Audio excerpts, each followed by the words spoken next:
Good morning, everyone. I'm just today.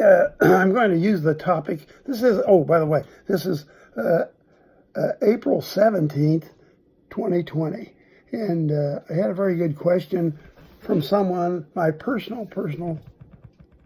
my personal friends asked how I first got interested in watching squirrels and feeding squirrels and chipmunks and watching what their antics. Well, when I was growing up, I lived close to the University of Indianapolis, and we had always had a lot of squirrels that were on the campus of the university and that ran around and did all kinds of antics and came into our yard over in University Heights at 1284 Windemeyer.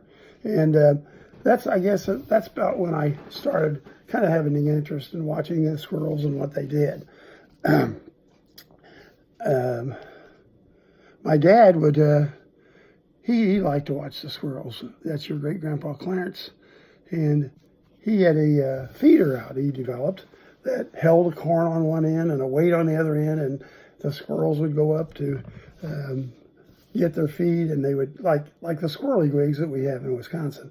But it was a preliminary model. That was the one he designed. I don't know where he got the idea, but anyway, they would go up there and they would flip around and do all kinds of antics, and he sure got a kick out of watching that. And I kind of got involved in doing that myself because of my dad, great-grandpa Clarence.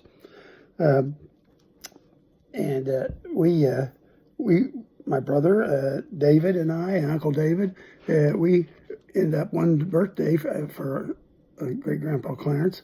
We bought him a squirrely yig, what was called a squirrely yig, which did pretty much the same thing, only he had a place to put 4 ears of corn on it. And we put it on a tree for him, and he enjoyed immensely watching that from his little dinette. He had, I was telling about the house, the old house that we were living in there on Windemeyer, and he had expanded the kitchen and had a little kitchen eating area, and they called a kitchenette, or not a kitchenette, but a dinette, where they could eat their breakfast. Great-grandma, grandpa could eat their breakfast, and he could watch the squirrels, because the squirrely gig that he built was right on a tree, right close to where that window was, that he could sit out and watch those squirrels. And he would also sit out on our porch and on Windemeyer there and watch the squirrels every day. But I got quite a interest in seeing the antics that they did in getting their corn. Squirrels are an interesting variety of animal. They hide their food that they find, like the nuts that they might, or the corn they might get from the squirrely gig, or the chipmunks get it from our feeder.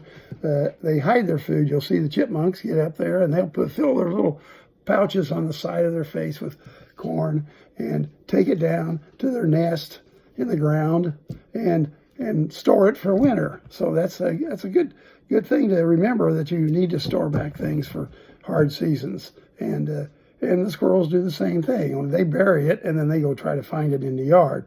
Like we have walnuts. Used to have walnuts trees. We have oak trees now that have acorns in our yard in Greenwood, and they find the acorns. When the acorns come off the tree, they find the acorns. They go dig a little hole and put acorn in a hole. And then in the winter, they can smell those and they go around and find them, and then they have food to eat in the wintertime during cold weather. I need to check my notes here for just a minute. Told you about them saving corn. I would like to talk to you a little bit about the difference in squirrels. There's a lot of different kinds of squirrels. We have a red bushy-tailed squirrel in Indiana, and pretty good sized ones.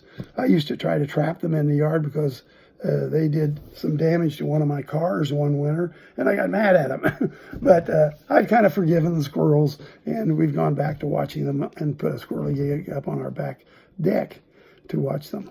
And I feed them to this day.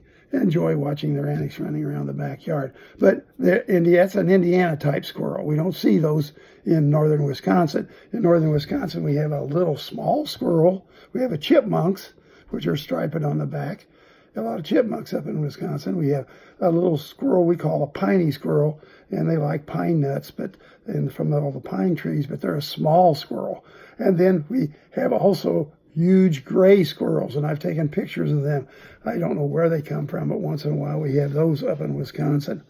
I have heard of a squirrel by color, and over in northern Michigan and Illinois, the black squirrels. And I think in one city over in I think it was Olney, Illinois. In Illinois, they have only in that area they have white squirrels. So there's a lot of different kinds of squirrels around too, different sizes, shapes, and colors. But they're a fun little animal to watch, and also we get into contests with them. We'd see if try to make it hard for them to get their feed. I remember one time in Wisconsin, I took aluminum pop cans and cut out the bottom, and I put them. I knew the squirrels would get out on a limb, way out on a limb, and hang by their back feet and get the feed out of there, whatever it was I was feeding.